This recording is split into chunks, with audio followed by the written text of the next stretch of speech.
Hi friends, Shalu's taste കോട്ടിലേക്ക് എല്ലാവർക്കും സ്വാഗതം. ഇന്ന് നമുക്കിതിൽ ടേസ്റ്റിയായ കടലമുട്ടായി വീട്ടിൽ എങ്ങനെ തയ്യാറാക്കാമെന്ന് നോക്കിയാലോ ഫ്രണ്ട്സ്. നമ്മൾ കടയിൽ നിന്നൊക്കെ മേടിക്കുന്ന അതേ ടേസ്റ്റിൽ തന്നെ നമുക്ക് കടലമുട്ടായി വീട്ടിൽ തയ്യാറാക്കിയെടുക്കാം. വെറും 2 സാധനം ഉണ്ടെങ്കിൽ തന്നെ നമുക്ക് കടലമുട്ടായി വീട്ടിൽ തയ്യാറാക്കിയെടുക്കാം. നമുക്കതിൻ്റെ റെസിപ്പിയിലേക്ക് പോയാലോ. നമുക്ക് അതിനാവശ്യമായി നമ്മളിവിടെ നിലക്കടല, പച്ച നിലക്കടലയാണേ, നമ്മളത് വറുത്ത് വേണം എടുക്കാൻ വേണ്ടിയിട്ട്. ഞാനത് 3 കപ്പ് കടല എടുക്കുന്നുണ്ട്. 250 ml കപ്പിന് 3 കപ്പ് നിലക്കടലയാണ് നമ്മൾ എടുക്കുന്നത്. ഇത് നമുക്ക് നന്നായിട്ട് ഇനി ഫ്രൈ ചെയ്തെടുക്കണം.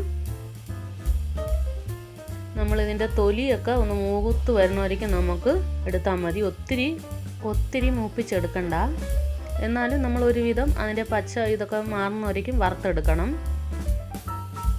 നന്നായിട്ട് തന്നെ ഇതുപോലെ ഇളക്കി കൊടുക്കാം. ഏകദേശം നമ്മുടെ കടല പകുതി പരുവായിട്ടുണ്ട്. അതിൻ്റെ കളറൊക്കെ മാറാൻ തുടങ്ങിയിട്ടുണ്ട് ലൈറ്റായിട്ട് അതിൻ്റെ തൊലിക്കൊക്കെ. നമ്മൾ കടല മൂത്തെന്നറിയുന്നത് ഈ കടല നമ്മളിങ്ങനെ വറുത്തുകൊണ്ടിരിക്കുമല്ലോ, ചെറുതായിട്ട് പൊട്ടുമ്പോഴാണ് നമ്മുടെ കടല ഏകദേശം മൂക്കാറായിട്ടുണ്ടെന്ന് നമുക്ക് അറിയുന്നത്. നമ്മൾ വെറും ചട്ടിയിലിട്ട് ഇതുപോലെ വറുക്കണുണ്ട് കടല പൊട്ടുന്ന സൗണ്ട് നമുക്ക് നന്നായിട്ട് കേൾക്കും. അങ്ങനെ ഏകദേശം നമ്മുടെ കടല ഫ്രൈ ആകാറായിട്ടുണ്ട്. നമ്മൾ ഒത്തിരി മൂപ്പിച്ചെടുക്കരുതേ. കടലയുടെ വെള്ള കളറില്ല, അതങ്ങനെ തന്നെ ഇരിക്കണം. ഒത്തിരി മൂത്ത് കഴിഞ്ഞാൽ അതിൻ്റെ കളറൊക്കെ മാറിപ്പോകുമല്ലോ, അതുകൊണ്ടാണ് പറയുക.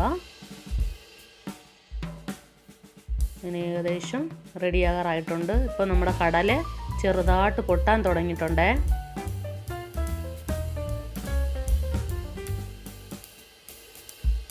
നന്നായിട്ട് ഫ്രൈ ആയി കിട്ടിയിട്ടുണ്ട്. കണ്ടോ, ലൈറ്റായിട്ട് തന്നെ അതിൻ്റെ കളറൊക്കെ മാറിയിട്ടുള്ളൂ, തൊലിയുടെ കളറൊക്കെ.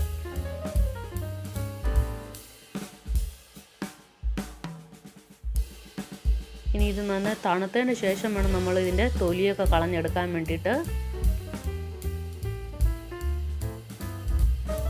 ഇനി നമുക്ക് കടലമിഠായിക്ക് ആവശ്യമായ ശർക്കര പാനി ഉണ്ടാക്കാം. നമ്മൾ നേരത്തെ കടല എടുത്തില്ലേ, ആ കപ്പിന് തന്നെ 1.5 കപ്പ് ശർക്കര വേണം എടുക്കാൻ. നമ്മൾ 3 കപ്പ് കടലയ്ക്ക് 1.5 കപ്പ് ശർക്കര എടുക്കുന്നുണ്ട്. അതേ കപ്പിൽ തന്നെ നമ്മൾ 1 കപ്പ് വെള്ളവും കൂടി ഒഴിച്ച് കൊടുക്കുന്നുണ്ട്. നമുക്കിത് നന്നായിട്ട് തിളപ്പിച്ചെടുക്കണം. അപ്പോഴേ ഇതിൻ്റെ ഈ തരിയൊക്കെ ഉണ്ടെങ്കിൽ, ചെറിയ തരിയും കല്ലൊക്കെ കാണുമല്ലോ ശർക്കരയിൽ, അത് പോയി നമുക്ക് എടുക്കാൻ വേണ്ടിയിട്ടാണ് നമ്മളിതിങ്ങനെ തിളപ്പിച്ച് അരിച്ചെടുക്കണം. നന്നായിട്ട് തിളക്കട്ടെ, നമുക്കിതുപോലെ ഇളക്കി കൊടുക്കാം. നമ്മളിത് തിളയ്ക്കുന്നവരേക്കും നന്നായിട്ട് ഇളക്കി കൊടുക്കണം, അല്ലെങ്കിൽ ശർക്കര അടി പിടിക്കുവേ. അങ്ങനെ നമ്മുടെ ശർക്കര തിളച്ചിട്ട് നന്നായിട്ട് തിള വന്നിട്ടുണ്ട്. അങ്ങനെ എല്ലാ തരിയും ഇല്ലാതെ പൊടിഞ്ഞ് കിട്ടിയിട്ടുണ്ട് ശർക്കര നന്നായിട്ട്. ഇനി ഇതേ സമയം തന്നെ നമുക്കിനി സ്റ്റൗ ഓഫാക്കി വയ്ക്കാം. നന്നായിട്ട് തിളച്ച്. ഇനി നമ്മൾ നേരത്തെ വറുത്ത് വെച്ചില്ലേ കടല, അതിൻ്റെയൊക്കെ തൊലി കളഞ്ഞെടുക്കാം. ഞാൻ ഇതുപോലെ ഒരു മുറത്തിൽ വെച്ചിട്ട് 2 കൈ വെച്ച് ഇതുപോലെ അമർത്തി ഞാൻ ഇതുപോലെ തിരുമ്മി എടുക്കുന്നുണ്ട്. അപ്പം നമ്മുടെ ഈ തൊലിയെല്ലാം പോയി കിട്ടും. നമ്മൾ കടല നന്നായി വറുത്തെടുത്തുകൊണ്ട് പെട്ടെന്ന് തന്നെ നമുക്കതിൻ്റെ തൊലിയൊക്കെ പോയി കിട്ടും. ലൈറ്റ് ചൂടായിരിക്കുമ്പോൾ നമുക്കിതുപോലെ തൊലി കളഞ്ഞെടുക്കാം. അങ്ങനെ ഞാൻ കടലയുടെ തൊലി എല്ലാം കളഞ്ഞ് ഇതുപോലെ വെച്ചിട്ടുണ്ട്. ഇനി ആ മുറത്തിൽ വെച്ച് നമുക്കൊരു നല്ല വെയിറ്റുള്ള എന്തെങ്കിലും സംഭവം വെച്ച് ഇതിനെ കടലയെ 2 ആക്കണേ. ഞാൻ ഇതുപോലെ ഒരു കല്ല് വെച്ച്, ഇടിക്കല്ല് വെച്ച് ഞാനത് 2 ആക്കുന്നുണ്ട്. നല്ല അമർത്തി കൊടുത്താൽ മതി, അത് പൊട്ടിക്കിട്ടുകോളും. ഇനി നമുക്ക് വേറൊരു പാനിലേക്ക് ശർക്കര പാനി അരിച്ചൊഴിക്കാം. നമ്മളിനി ഇതിലാണ് കടലമുട്ടായി തയ്യാറാക്കാൻ പോകുന്നത്.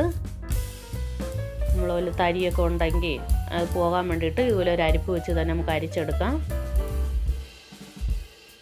ഉണ്ടോ, അതിൽ തരിയൊക്കെ ദാണ്ട് അരിപ്പിൽ വന്നിരിപ്പുണ്ട്.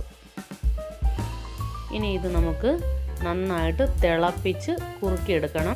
എടുത്ത് വെച്ചിട്ടുണ്ട്. നമ്മൾ കടലമുട്ട റെഡിയാക്കി കിട്ടണം മുമ്പേ നമ്മൾ പ്ലേറ്റ് റെഡിയാക്കി വെക്കണം. പ്ലേറ്റോ ഏതെങ്കിലും ഒരു പാത്രം നമ്മൾ കടലമുട്ട ആയതിന് ശേഷം എടുത്ത് മാറ്റി വെക്കണമല്ലോ, അതിന് വേണ്ടിയിട്ട് ഒരു പാത്രം നമ്മൾ എടുത്ത് വെക്കണം.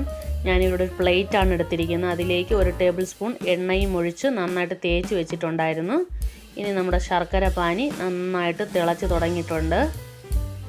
നമ്മൾ കടലമിഠായി റെഡിയായതിന് ശേഷം മാറ്റി വയ്ക്കാൻ നേരത്തെ തന്നെ നമ്മൾ പ്ലേറ്റോ വേറെ എന്തെങ്കിലും ഒരു പാത്രം നമ്മളെടുത്ത് മാറ്റി വയ്ക്കണം, സെറ്റ് ചെയ്ത് വെക്കാൻ വേണ്ടിയിട്ട്.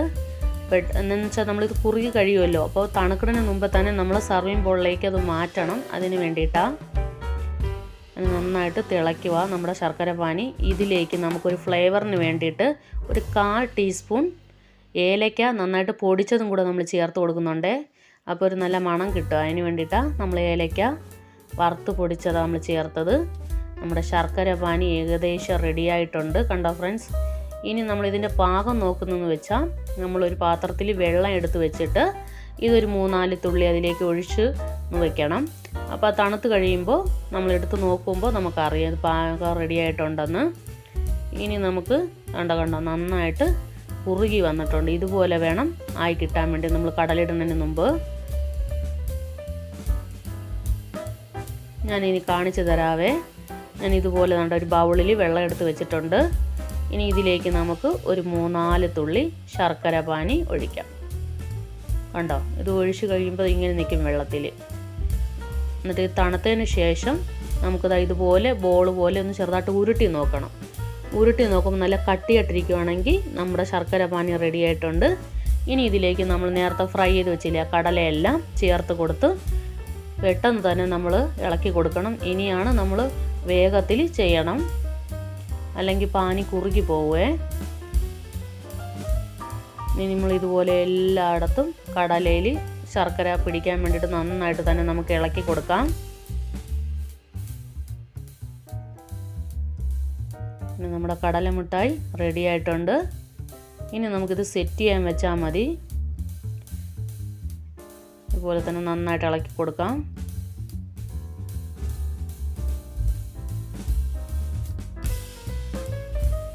ഇത്രയും തിക്കാവുമ്പോഴേ നമുക്ക് സ്റ്റൗ ഓഫ് ആക്കണം. ഇനി നമ്മളിത് ചൂടാക്കരുത്.